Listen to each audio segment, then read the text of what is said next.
Hey guys, Will with the Forest Engine here, back with another review. Today it's going to be on the Sodor Dairy Farm.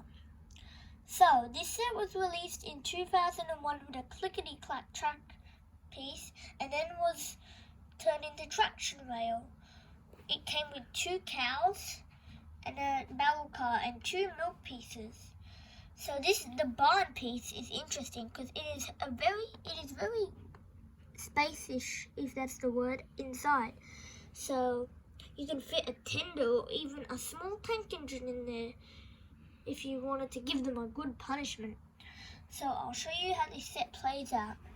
So you push down the green button on the silo and the milk that's on the side here falls out and it rolls into the truck.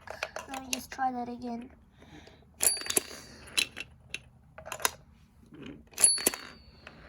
Like that.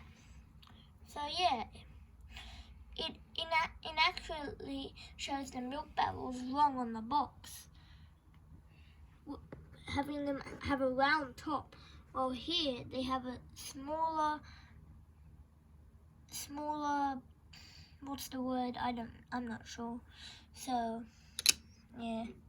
So that's really much it for the Sodor Dairy Farm review. So like I said earlier, stay tuned for my Timothy review, and I'm also going to be reviewing my smelting, my scrapyard, and my barrel loader.